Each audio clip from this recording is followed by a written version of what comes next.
The 7 Main Aspects of God, the Ground Plan of the Bible. Written by Emmet Fox and read by Audio Voices. Have you ever asked yourself the question, what is God like? We are told to pray by turning away from the problem and thinking about God. But how are we to think about God? What is His nature? What is His character? Where is He? Can we really contact Him? And if so, how?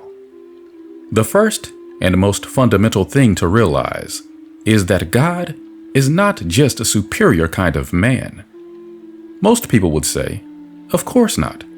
But my experience shows me that even today, the majority of people, in their hearts, do think of God as just a magnified man, that and nothing more, a very good man, an extraordinarily wise man, a man of infinite power, but still a man. Now, such an idea is really but a projection of their own personalities, and it requires very little thought to show that such an idea cannot be true. In philosophy, such a being is called an anthropomorphic God, from anthropos, man, and morph, form, see Webster's.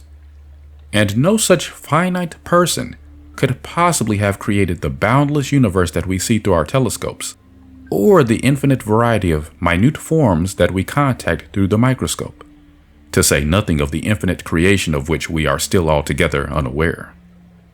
It is natural for a thoughtless person to think of God as being just a bigger edition of himself, just as we may suppose that if an insect could think of God, he would think of him as an enormous insect of unlimited power. We, however, are beings possessing the twin faculties of reason and intuition, and so we must get beyond this infantile stage to the truth. God is infinite, which is infinite or unlimited.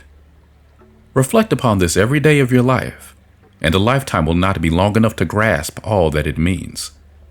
For instance, you could not go into a room or a building to meet God, because if God could be located in a particular room, He would not be infinite.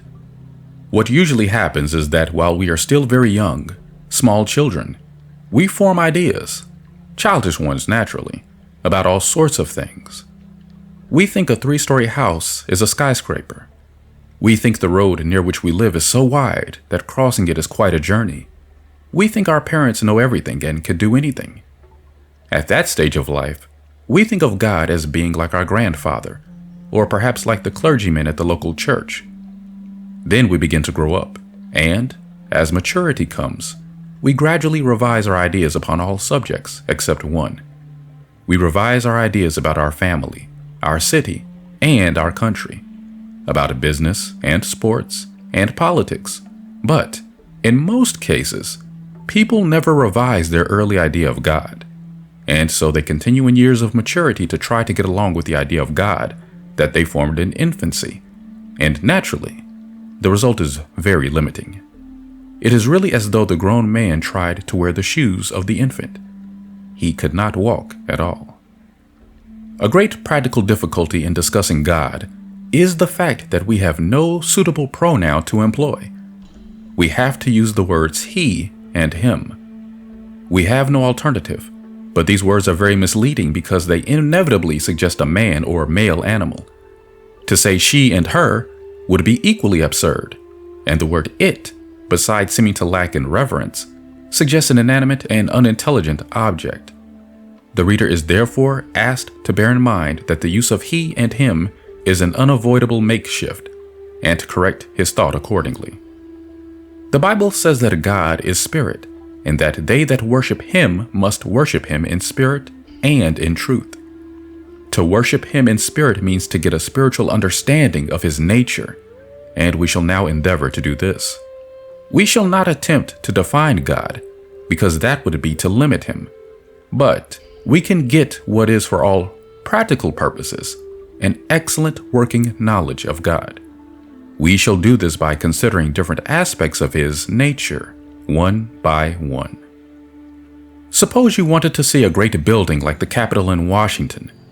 You know that you cannot possibly see it all at once, But that does not mean that you cannot become very well acquainted with it. What you must do is to walk around the building, viewing it from different angles until you have seen it all. You would look at it, let's say, from the north, and then from the east, and then from the south, and then from the west, and then you would know exactly what the building looked like. We shall do the same with the idea of God. The only way to approach God is by thinking of Him. There are no material steps that will bring you to God. Only by thinking of Him can you approach Him. In the East, certain foolish people have tried to get close to God by maiming their bodies or by assuming unnatural and uncomfortable postures, or training themselves to difficult feats of acrobatics. But such things are a waste of time. There is no way to find God except by prayer, and prayer is thinking about God. There are 3 degrees of intensity in prayer. The first and easiest way is to pray aloud, what is often called an audible treatment. The second degree, which is a little more difficult for most people, but is also much more powerful, is to think systematically about God, recognizing His presence where the trouble seems to be. This is meditation, and a good way to meditate is to read a verse of the Bible or a paragraph from a spiritual book, and then let your mind work on it. The third degree is reached when the thought and thinker become one, and there is a vivid realization of truth. This is called contemplation, but it is not possible for most people to attain to it yet, and one should never try to do so. At the right time, it will come spontaneously, and before the right time, you cannot compel it. Most practical problems can be solved by sufficient audible prayer or meditation. God is infinite, but we, as human beings, while we cannot of course grasp the infinite, can yet acquaint ourselves with many different aspects or attributes of His nature. Of these, there are 7 main aspects that are more important than any of the others. These are 7 fundamental truths about God, and all the others are built up of combinations of some of these 7. These truths never change. They were the same 1 billion years ago, and they will be the same 1 billion years hence. So naturally, it behooves us to get as clear an understanding and as strong a realization as possible of these 7 main aspects. This can be done by thinking about them a good deal, comparing one with another, and identifying them in the experiences of everyday life. This is prayer, and very powerful prayer too. The quickest way to solve a particular problem is to meditate on whichever aspect is the most appropriate in that particular case. Thinking of any aspect of God will solve a problem, but if you select the right aspect, you will get your result more quickly and more easily.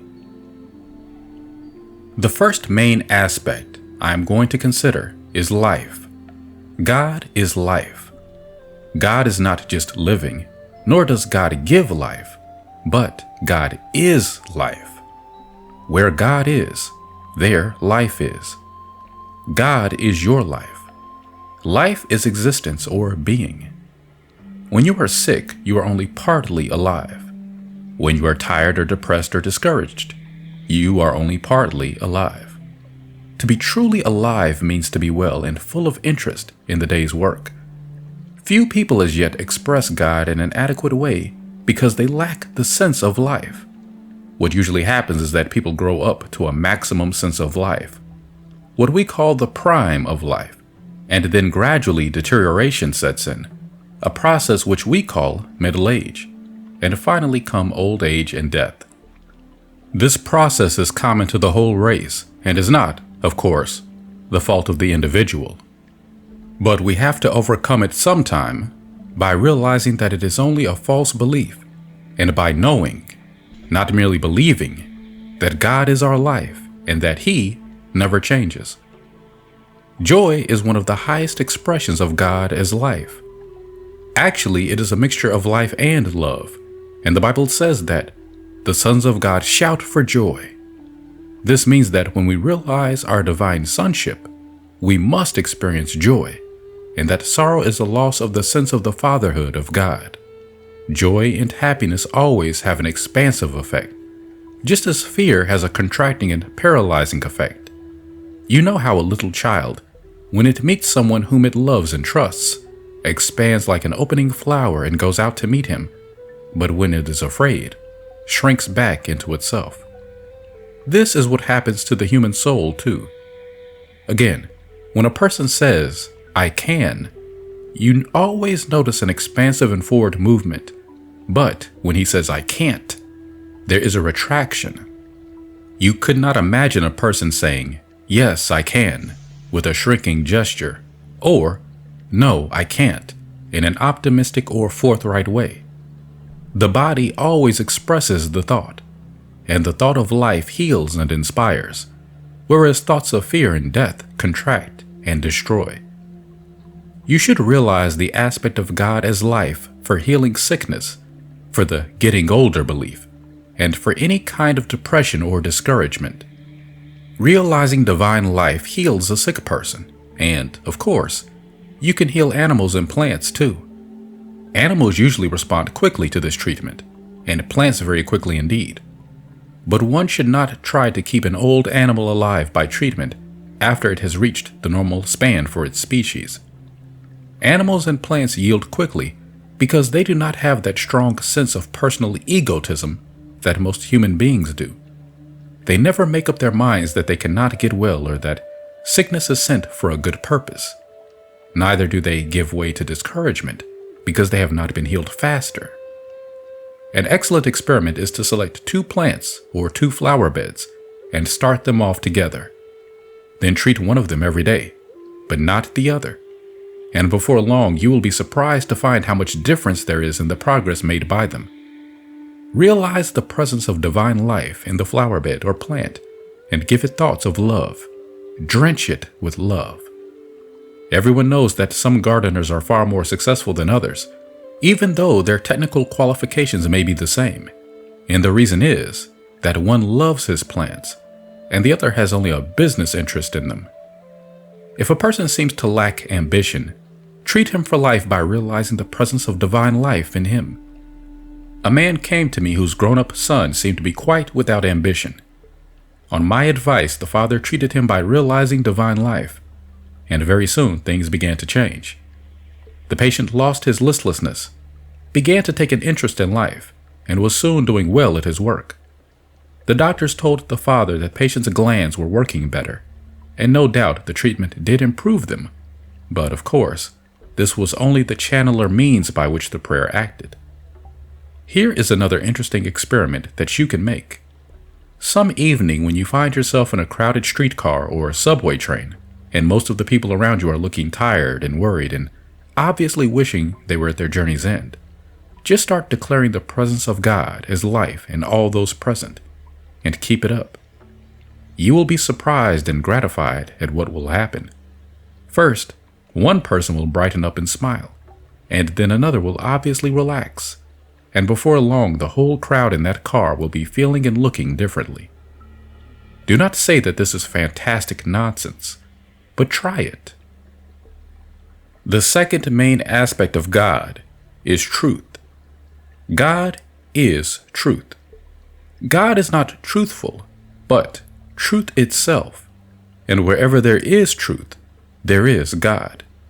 God is absolute truth and does not change. There are many things which are relatively true at certain times and places only, but God is absolute truth at all times and in all circumstances. As soon as we touch God, who is the absolute, relative things disappear. To know the truth about any condition heals it. Jesus said, "Know the truth, and the truth shall make you free." Truth is the great healer. You should realize God as truth when you want information on any subject, or if you suspect that you have to deal with deceit or falsehood. If you have reason to believe that someone is trying to deceive you, think of God as truth and claim that divine truth dwells in the person concerned and is expressed through him. If you realize this clearly enough, he will then speak the truth. When you have to transact any important business such as signing a lease or a contract, spend a few minutes realizing divine truth, and if there is anything you should know, it will come out. Of course, people may have no desire to deceive you, and yet for some reason you may not be given the whole story. I know of several cases where serious misunderstandings were prevented because somebody realized God is truth, and so all the facts were brought out. I also know of several cases where intentional dishonesty was frustrated in the same way. Realizing God as truth will save you hours of work and research in any field. You will be led to the right book or the right place or the right person without loss of time, or the necessary information will come to you in some other way. The third main aspect of God is love. God is love. God is not loving, but love itself. And it would probably be true to say that of all the 7 main aspects, this is the most important one for us in practice. There is no condition that enough love will not heal. And where there is goodwill, it is not difficult to develop a sufficient sense of love for the purpose of healing. The whole Bible deals with the nature of God, and as the scripture develops, the idea of God becomes clearer and clearer until toward the end it says, God is love, and he that dwelleth in love dwelleth in God, and God in him. And higher than this we cannot go. Jesus himself said, By this shall all men know that ye are my disciples, if ye have love one to another. Where there is fear, there cannot be love. The best way to rid yourself of fear is to realize divine love. When you love God more than you love your problem, you will be healed. Does that seem strange to you? It is true. If you love God more than you love your microbe, your sickness, your grievance, your lack, or your fear, you will be healed. If you could feel a sense of divine and personal love toward everyone, no one could hurt you. If someone came to rob you or kill you, he would not be able to carry out his intention. We have all heard many stories of exceptional people who are able to go among wild beasts in the jungle without being hurt.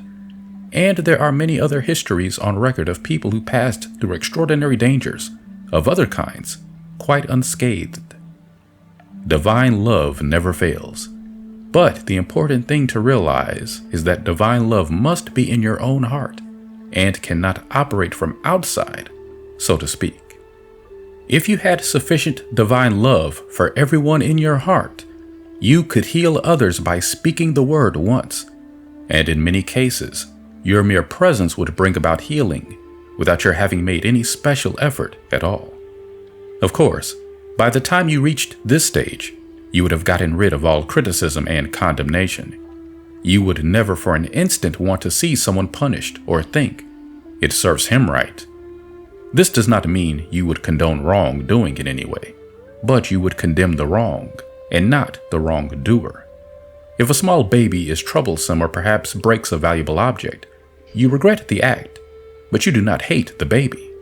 So, in dealing with criminals and other delinquents, we should take whatever steps are wise concerning them, such as locking them up in humane prisons for their own good, as well as that of society, but without hatred. A burglar must be restrained, for instance, not only to prevent his victims from being robbed, but for his own sake, to prevent his criminal career developing and perhaps ultimately culminating in murder. Of course, his prison term should be reformatory and not just punitive. In like manner, you must not permit other people to cheat you or otherwise impose upon you. That would be to help them to be dishonest or selfish. Protect your own rights, but always in a spirit of divine love. You probably know the old story of a stranger who settled in a town and asked his neighbor, "What are the people around here like?" The neighbor, a Quaker, replied quietly with a question, "What were the people like where thee came from?" The newcomer answered, "Where I was from, the people there were very mean and dishonest." The Quaker answered, "I'm afraid thee will find them all here."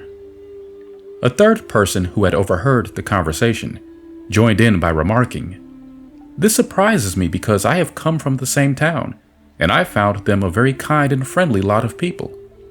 And the old Quaker, turning to him, said, "Thee will find them all here too." To realize God as love is the remedy for fear, and the only real one.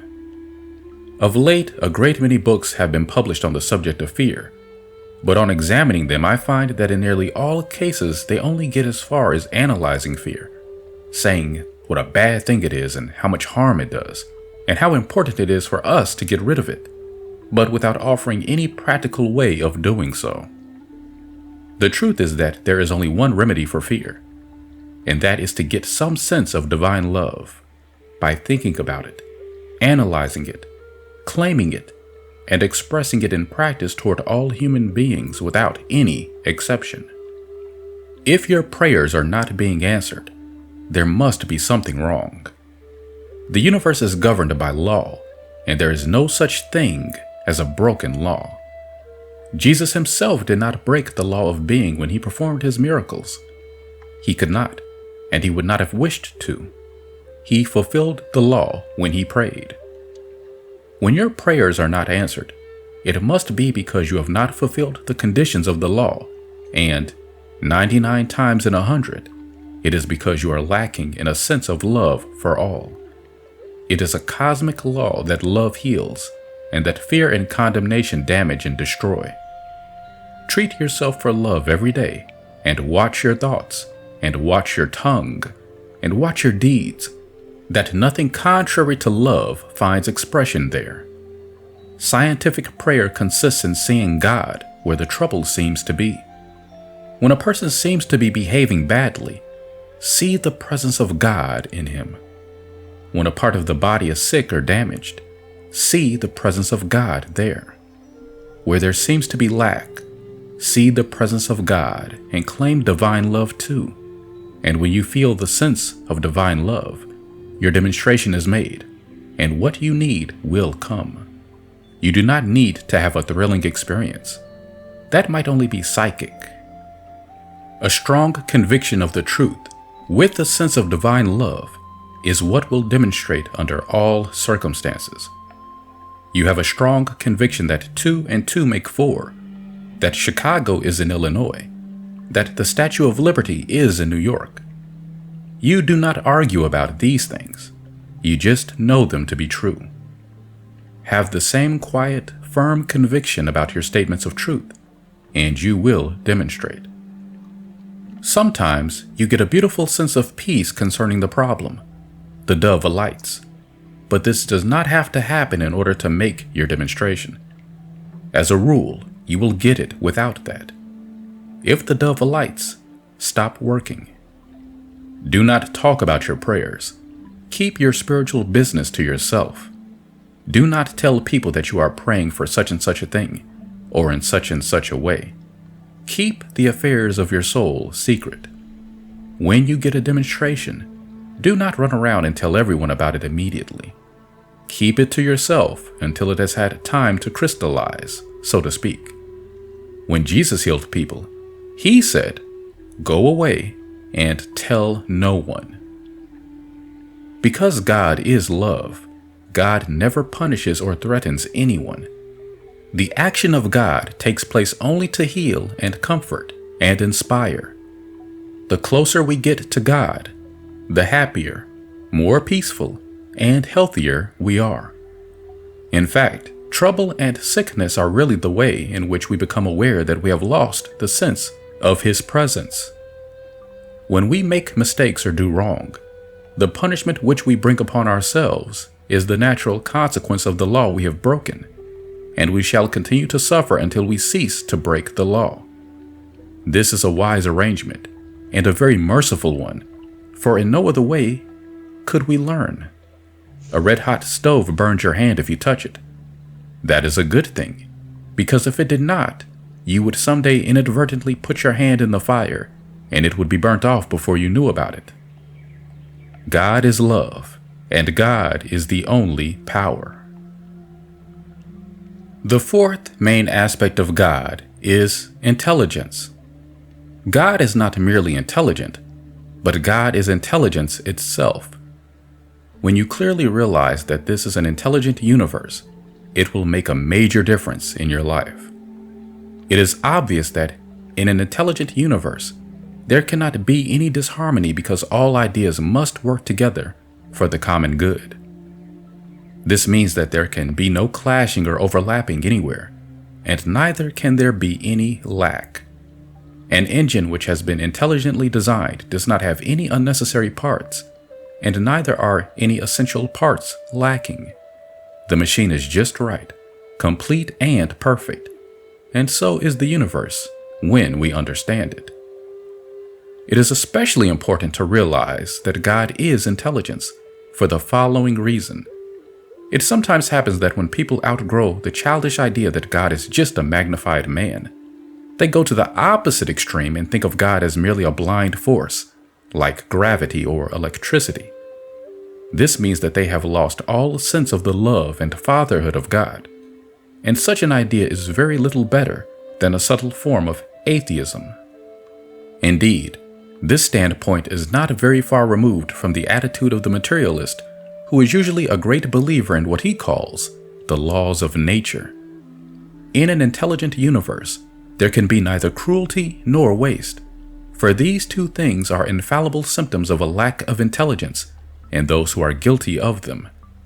And so we know that inharmony and stupidity of any kind are but illusions of the carnal mind, and in fact they always begin to disappear under the realization of God as intelligence. Is God a person? No, God is not a person in the usual sense of the word. God has every quality of personality except its limitation. It is true that the human mind cannot imagine any personality which is not limited, but this difficulty arises from the very limitations of the human mind itself, and, of course, this does not affect the nature of God. The Bible says, in effect, "Whatever you think I am, that will I be to you." And this means that if we attribute to God every quality of an infinite, intelligent, loving personality, having infinite power, God will be just that to us. So we may say that we believe in a personal God, but not in an anthropomorphic God. There is nothing that an anthropomorphic God could be to us that the true God is not, and he is infinitely more besides. In acquiring these wider and better ideas of God, you should not feel that you have, so to speak, left the God of your childhood for a new one, as one might leave one political party and join a different one, but that you are simply getting a better and more adequate idea of the same God that you always worshipped, because, of course, there is only one God. You should treat yourself for intelligence at least 2 or 3 times a week by thinking about it and claiming it for yourself. This practice will make every activity of your life more efficient. There are sure to be some things that you could do in a better way than you are doing them, and this treatment will bring such things to your notice. If you are wasting time in certain directions, this treatment will make the fact clear to you, and you will be shown a better way of working. Some people are a little hurt at being told to treat themselves for intelligence, regarding such advice as a reflection upon their mentalities. But the more really intelligent a person is the more he realizes how much more of that quality he needs. When things in your life seem to be going wrong, treat yourself for intelligence. When business or other conditions appear to have reached a deadlock, treat yourself for intelligence. When you seem to be up against a stone wall and apparently there is no way out, treat yourself for intelligence. If you have to deal with someone who is seemingly very stupid or foolish, realize that divine intelligence works in him because he is a child of God, and if you get sufficient realization, he will change for the better. It may sometimes happen, however, that you are the person who was at fault, although you did not in the least suspect it, and in that case you will come to see it, and you yourself will change. Children and young people respond very readily indeed to a treatment for intelligence. If you are interested in a child at school or a young person at college, treat him several times a week for intelligence, and you will be surprised to find how his progress in his studies will increase. Remember also the wonderful fact that when you treat a person or yourself spiritually, the result of that treatment will be with the patient, not only in the present time, but for the rest of his life. If you treat little Johnny for intelligence today, his schoolwork will improve immensely, but 50 years from now, when he is a man of 60, he will be more intelligent and therefore happier and more successful because of today's treatment. If you are in business, treat yourself and your assistants for intelligence several times a week. Some people make a practice of blessing the store or the office every morning soon after they arrive, and this brings splendid results. The intelligence aspect of God is very important in its relation to the health of the body. It would not be an intelligent proceeding to make a body that can be easily hurt or damaged, or one which would grow old after only 70 or 80 years of age. Nor would it be intelligent to give to man faculties like sight or hearing, which could begin to fail long before he had finished with them. Yet, the carnal mind believes just these things, and so, men's and women's bodies experience decay in what is called old age. Their ears, their eyes, and their teeth fail them, and ultimately, death comes. When the human race realizes clearly enough that God is intelligence, the old age belief will be overcome. We know that prayer is thinking about God, but in order to think about Him at all, you must have a certain amount of knowledge of Him. And these main aspects furnish that. They enable us to think about God in an intelligent way. When you dwell upon one of these aspects, you are developing that quality in yourself. When you think of that aspect as being in another person, you develop that quality in him.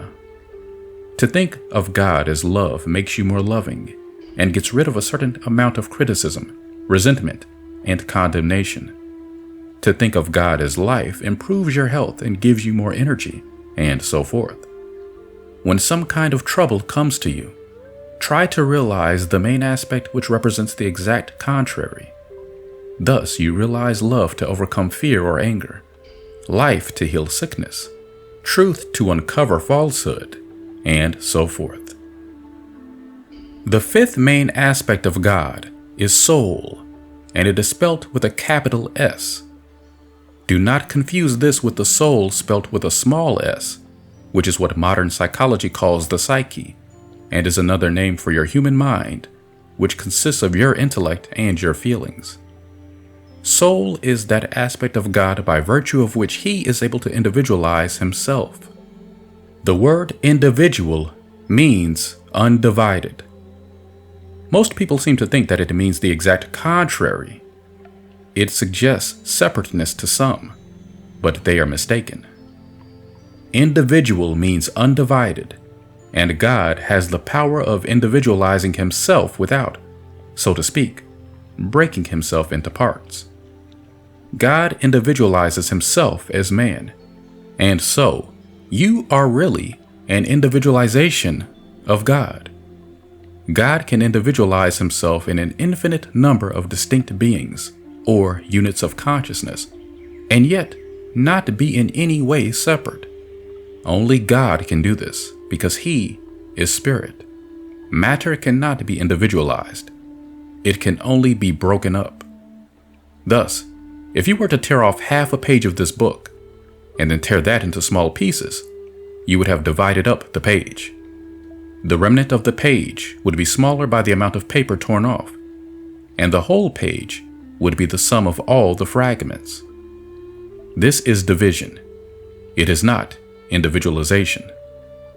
Spirit, however, can be individualized, and this possibility is the aspect of God that we call soul.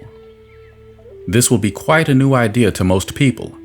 Our customary training prepares us to understand matter only, and you should therefore think it over a good many times until you are satisfied that you really understand it. So your real self, the Christ within, the spiritual man, the I am. The spiritual man, the I am, or the divine spark, as it is variously called, is an individualization of God. You are the presence of God at the point where you are. This does not, of course, mean that you are an absurd little personal God. You are an individualization of the one and only God. Man may very well be compared to an electric light bulb.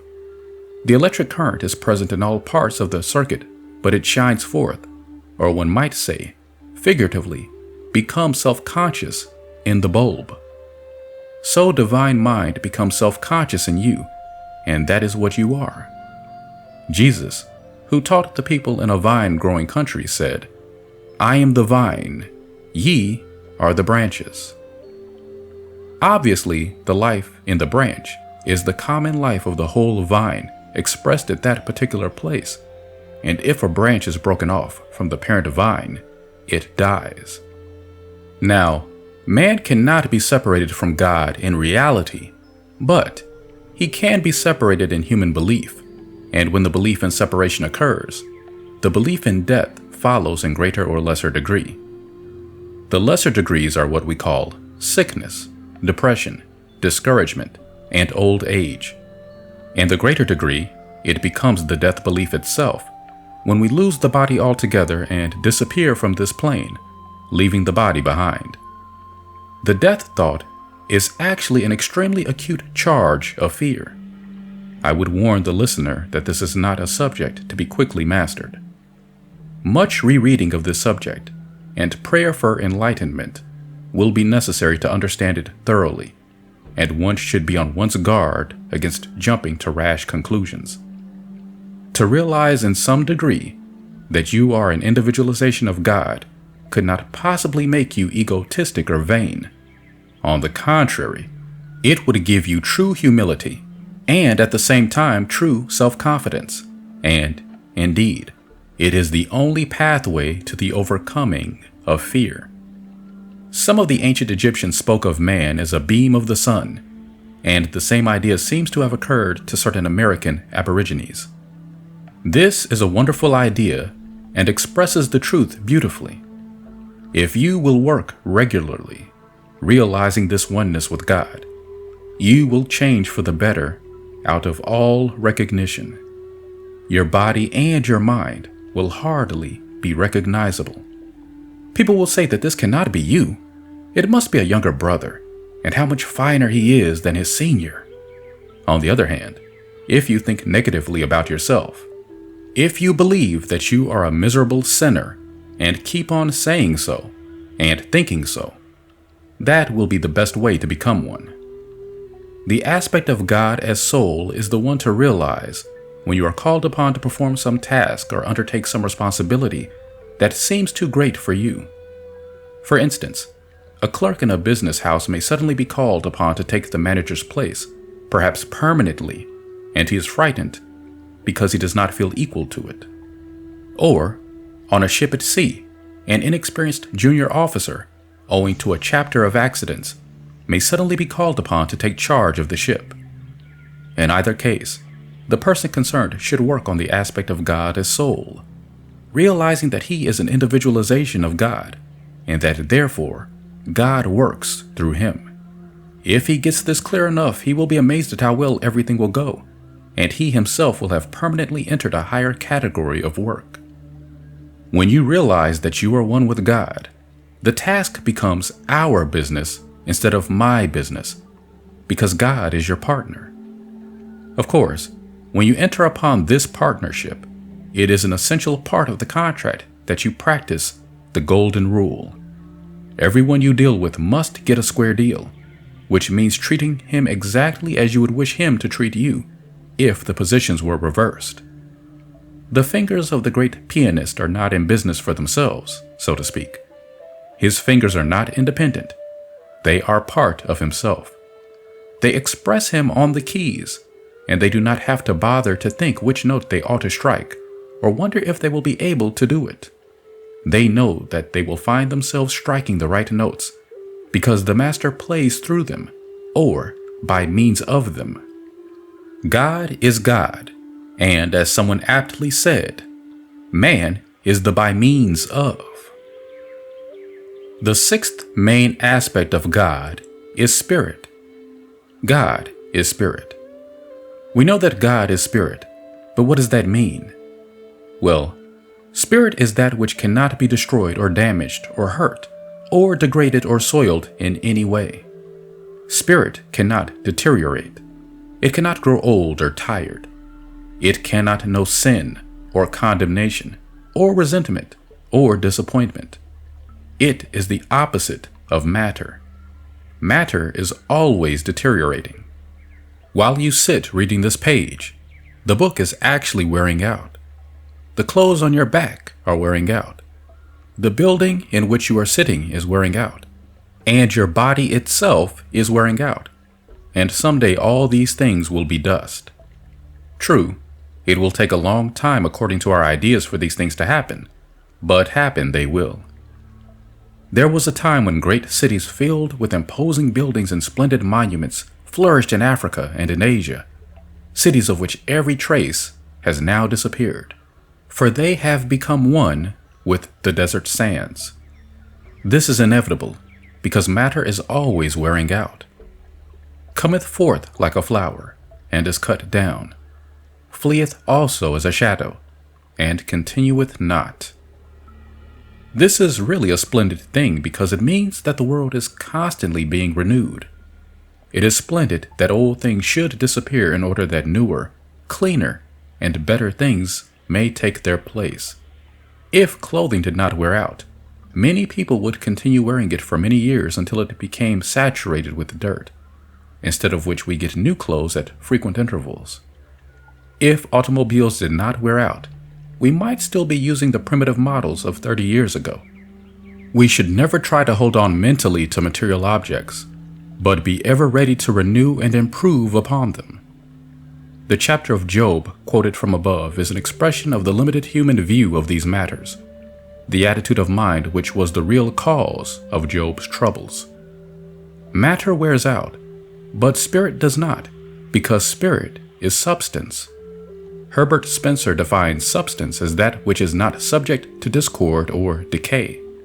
Webster says, that which underlies all outward manifestation, real, unchanging essence or nature, that in which qualifies in here, that which constitutes anything what it is. All this can only apply to spiritual things. You are spirit. Your body is spiritual, but you are spirit. Spirit cannot die and was never born. Your true self was never born and will never die.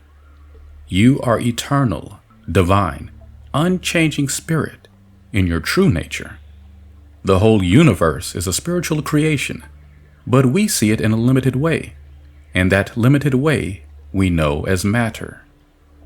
You have sometimes seen a window made of fluted glass, and you know that if you look at the street through this window, everything will be distorted. The passers-by and the automobiles will appear to be warped and distorted in absurd and ugly ways. Nevertheless, you know that these things are really quite right in themselves, and that the distortion arises from your seeing them wrongly. So it is that damage, decay, sin, sickness, and death, and all of what we call matter, arise from our false seeing. Our false vision causes us to know ourselves only from a seeming birth to a seeming death. But this is illusion too. This distorted vision of spirit is really what we know as matter. The Bible refers to this distortion as the carnal mind. Eucken says, reality is an independent spiritual world, unconditioned by the apparent world of sense, and this is substance. Matter is unreal in the philosophical sense. It is not, of course, hallucination, but it is not the outer and separate thing that it seems to be. Life is a state of consciousness, and the world we see about us is part of our consciousness. We are conscious of certain objects and certain happenings, but these are mental experiences though we unwittingly give them objective existence. Material objects often seem to be very beautiful. The beauty of nature and the beauty of art are familiar to all, but such beauty is really spirit or truth shining through, and is not due to the matter. The thinner the veil of matter, the more beauty do we see, and the thicker the veil of matter, the less beauty do we see. In a beautiful landscape, the veil of matter, the limitation in our thought, is comparatively thin, and in an ugly slum that veil is comparatively thick, but that is the only difference. All beauty, all good, all joy are the presence of God apprehended through the veil of matter. The time to realize the aspect of God as spirit is when something seems to be damaged or soiled or in decay. If you can realize the presence of spirit where the trouble seems to be, the evil condition will begin to improve. And if your realization is sufficiently clear, the condition will be completely healed. When Jesus saw the man with the withered hand, he realized that in truth that hand was spiritual, and the hand was healed. When people said that Lazarus was dead, Jesus realized that true man is spirit and dies not, and Lazarus came forth alive. When you realize that any given thing is not in reality matter, but a spiritual idea seen in a limited way, that thing changes for the better. It matters not whether it be a living thing, like a part of your body, or an animal or a plant, or whether it is what we call an inanimate object. The law is the same. The so-called inanimate objects are really spiritual ideas. A table, a chair, your watch, your shoes, your house, the George Washington Bridge are all spiritual ideas seen in the limited, clouded way that we call matter. You are not a spiritual idea. You are an individualization of God, but things are spiritual ideas, great or small. An animal is a wonderful grouping of God's ideas in which intelligence is a principal component, but it is not an individualization. If you find the last couple of pages difficult to follow, ignore them for the time being and study the rest of this chapter. Sooner or later, you will see these things clearly for yourself. Do not theorize too much about this subject, but try a few practical experiments. When something is giving trouble, affirm and try to realize that in reality, it is a spiritual idea, and watch what happens. If an automobile or any other kind of mechanism is giving trouble, try treating it. I know that this will sound fantastic to people unacquainted with spiritual law, and so I say, do not be obstinate, but try it. The seventh main aspect of God is principle, and this is probably the one that is least understood. People do not usually think of God as principle, but such he is. What does the word principle mean? Well, consider a few generally accepted principles. Water seeks its own level. This is a principle. It is not a particular drop of water, and it is not the course taken by a particular drop of water in a particular locality, say the passage of a drop of water from the Ashokan Reservoir to your faucet in New York City. It is a general principle that is true of all water everywhere on earth. It is not a particular thing or a particular action. It is a principle. Consider another principle. Matter expands when heated. Because this is a principle, it is true anywhere at any time, under any circumstances. Heat a piece of steel and it will expand, no matter what country it is in, or who owns it, or for what purpose it is being used. This principle of expansion may help a piece of mechanism to run successfully if the mechanism is well designed, or it may wreck it if it is not well designed. But the principle is unchanging. Again, this principle is not a thing or an action. It is not the steel, nor is it the actual process of expansion. It is the fact that matter expands under heat. Consider another principle. The angles of any triangle always add up to 180 degrees. It makes no matter what kind of triangle one may consider. As long as it is a triangle, this principle exists. Size or material makes no difference. The area of the triangle may be a square inch or 1,000,000 square miles. The principle is the same. The triangle may be arranged horizontally, vertically, or in any plane, and the principle remains. These principles, I repeat, were true 1,000,000,000 years ago, and they will be true 1,000,000,000 years hence. They cannot and do not change, for a principle changes not. God is the principle of perfect harmony, and God does not change, so perfect harmony is the nature of His creation. Prayer is answered because God is principle, and when we pray rightly, we bring ourselves into harmony with the law of being. Scientific prayer does not try to change the law. It does not try to bring about exceptions in our favor. It does not ask God to change the laws of nature for our temporary convenience, but it tunes us in, so to speak, with divine principle, and then we find things coming right. If you have a radio and you want to get the program on WJZ, you tune in for WJZ. You do not expect to get that program on WABC. As long as you are tuned to the wrong station, you do not expect the right program, and you do not beg God to change the programs about to suit you, nor do you weep or tear your hair. You alter the tuning of your set until you are in sync with the station you want. We have problems and troubles because we have tuned out mentally from God, or the divine principle of our being, and our only remedy is to tune back. If God were to make exceptions because we were in great difficulties, which, because of His nature, He could never do, we should never know where we stood. If the law of gravity did not work at certain times, say on Tuesdays, or if it were occasionally suspended without notice, say because a very important man had fallen off a roof, you know what would happen to the world. Apart from anything else, we should be left in confusion because we should never know what to expect. But the law of gravity never does cease to operate because it is a principle. You may be inclined to think that this fact is limiting or even depressing, but on the contrary, it is extremely encouraging because, since principle cannot change, you know that you must always make your demonstration if only you can rise high enough in consciousness.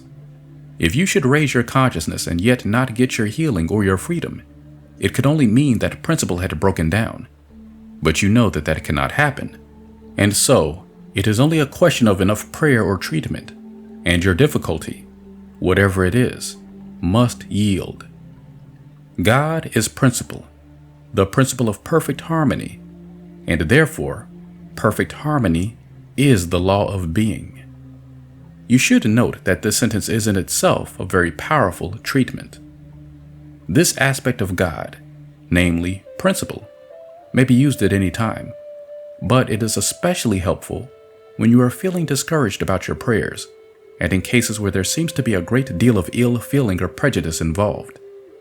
In other cases, where there seems to be any sense of vindictiveness or spite, such things will melt away under the realization that divine principle is the only power that exists, and that there simply is no false personality to think evil of that kind. These are the 7 main aspects of God, and we have considered them separately, one at a time.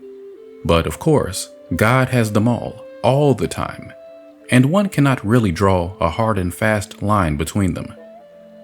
To take an example, we know that the rose, for instance, has color red.